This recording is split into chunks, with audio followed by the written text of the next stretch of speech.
Magandang umaga po sa ating lahat.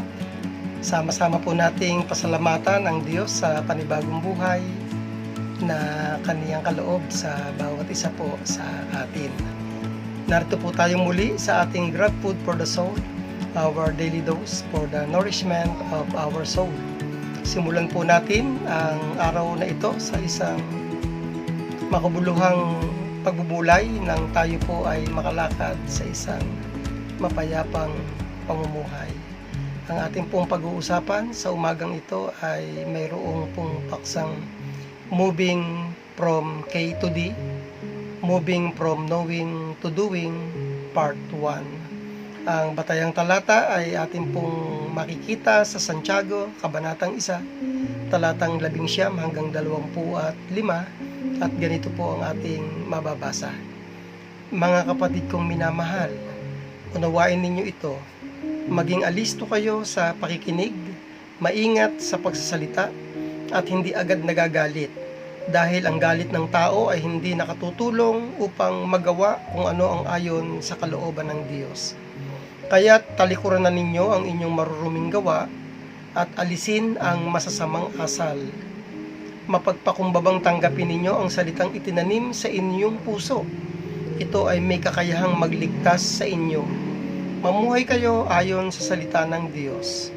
Kung ito'y pinapakinggan lamang ninyo ngunit hindi isinasagawa, dinadaya ninyo ang inyong sarili, sapagkat ang nakikinig ng salita ngunit hindi sumusunod dito ay katulad ng isang taong tumitingin sa salamin at pagkatapos makita ang sarili ay umaalis at kinalilimutan ang kanyang anyo.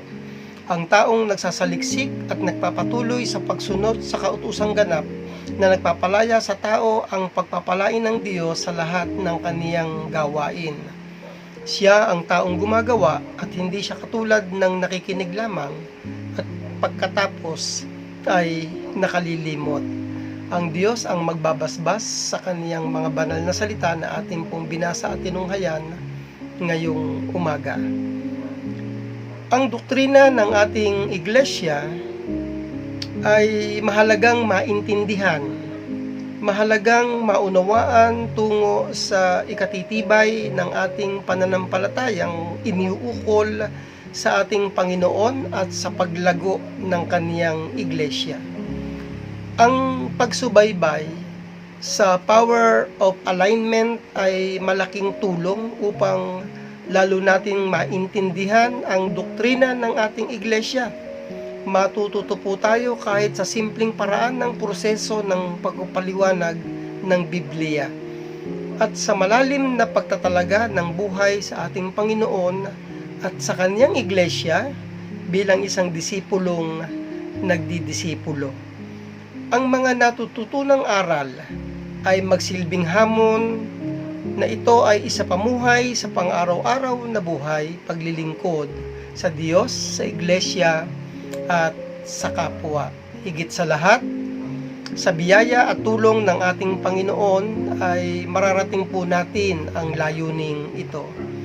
Isa si Santiago sa mga apostol ng ating Panginoong Hesukristo na maituturing na practical apostle, sapagkat makikita ang practicality mula sa kaniyang turo at aral sa mga mananampalatayang nasa iba't ibang bansa. Sinulatan ni Apostol Santiago ang mga mananampalatayang ito upang sila'y maging matatag sa lahat ng pagsubok na kanilang pinagdaraanan at pagdaraanan pa. Kasama rin dito ang pagpapaalaala sa bawat isa sa kanila na ang pagpapahalaga sa paniniwala mula sa turo at aral ay hindi lamang nahayag sa pamamagitan ng salita, kung hindi nahayag sa pamamagitan ng pagbabago ng buhay at pagsasabuhay, life transformation and life application. Ang tanong ay, ano ba ang mahalagang kilos o pagpapasya na dapat isakatuparan?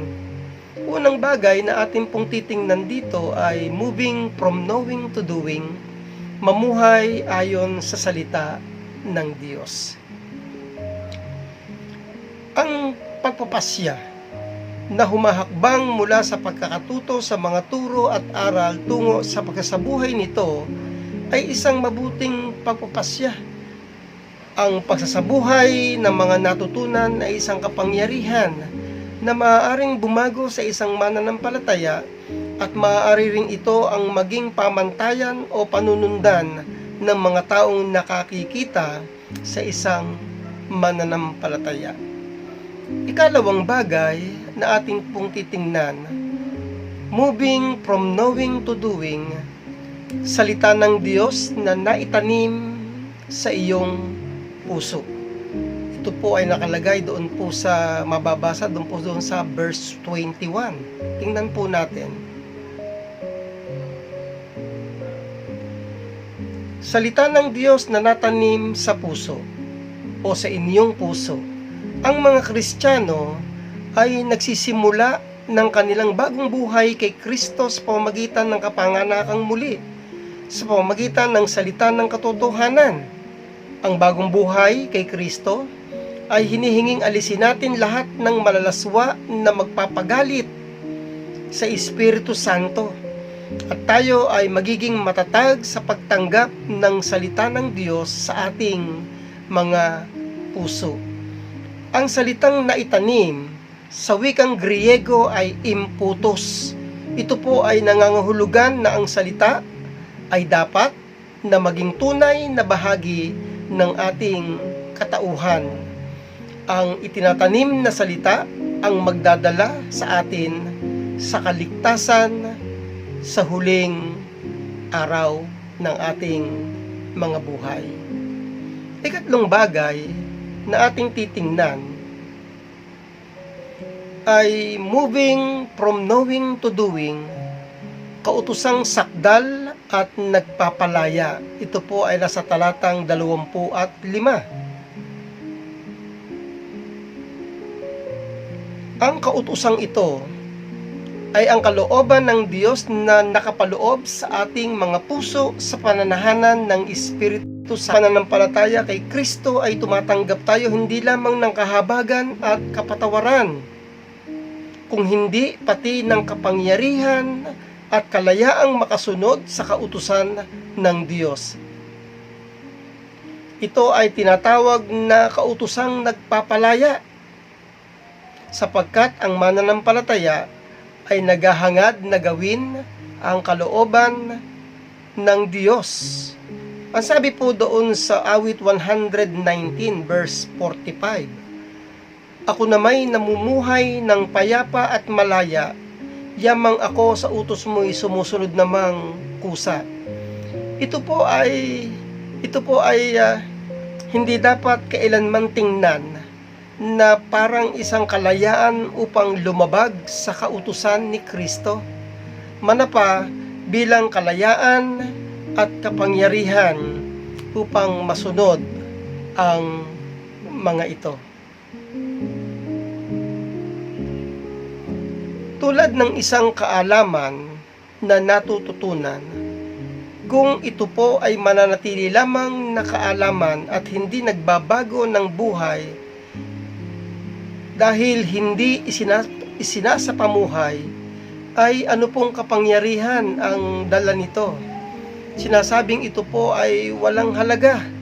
Tulad ng sabi ni Mr. Jim Kwik, founder of Kwik Brain Universe, author of the best-selling book Limitless, and host of the #1 brain performance podcast, Kwik Brain. Ang sabi ay, knowledge is power. You hear it all the time, di po ba? Madalas po nating marinig ito sa lahat ng panahon at pagkakataon. But knowledge is not power, it's only potential power.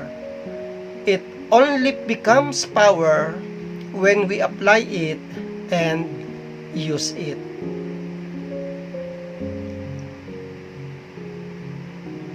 Binibigyang pansing diin ni Apostol Santiago ang kahalagahan po ng pakikinig at pagsasagawa. Hindi po maaaring paghiwalayin ang mga ito, sapagkat dinadaya ang sarili kung pinakikinggan lamang. Dagliang malilimutan kung hindi bukal sa puso at isipan, tulad ng refleksyon sa salamin. Dagli ang kilos sa pakikibahagi sa pagtulong sa nangangailangan. Kaya naman mula sa turo at aral, dapat hindi lamang pakikinggan kung hindi isa sa katuparan at mayroong pagsasaliksik at pagsasagawa at nagpapatuloy sa pagsunod. Tiyak ang taong ito ay pagpapalain sa lahat ng kaniyang mga gagawin. Turo at aral na natutunan dapat makita sa buhay at pamumuhay. Tayo po ay saglit na manalangin. Aming Diyos, aming Ama, salamat po ng marami sa muling pagpapaalaala sa amin na ang kahalagahan ng mga natututunan mula sa iyong mga banal na aral at sa iyong banal na kalooban ay mayroong dapat kasamang pagsasagawa, aplikasyon sa aming mga buhay, upang kami ay maging mabisang patotoo sa aming mga kapwa o sa community na aming buwan. Bahagi po rin, dakilang Diyos, ng aming pong sa iyo, ay amin pong ipinapanalangin sa iyo, dakilang Diyos, ang araw na ito na lalakaran sa maghapong ito na amin pong lalakaran. Pagpalain po ninyo ang amin pong mga kapatid na tutungo sa kanilang mga hanap buhay. Kung ito man po ay gagamit sila sa kanilang mga sariling sasakyan, ay inyo po silang ingatan at pagpalain ang kanilang paglalakbay. Maging sa mga nagko-commute, Panginoon, ay ingatan niyo po sila. Maging ang aking mga kapatid na nagsisipag hanap buhay sa pamagitan po ng online, ay gayon din, Panginoon, ang aming hiling sa iyo na inyo po silang pagpalain at ingatan. Ito po ang aming dalangin na may pagtitiwala at pagpapasalamat alang-alang sa tanging pangalan ni Jesus. Amen. Purihin ng Diyos ang Panginoon. Salamat po sa inyong pagsama at pakikinig sa ating pagbubulay. A friendly reminder to all of us, be Christ-like in our workplace today. To God be the glory.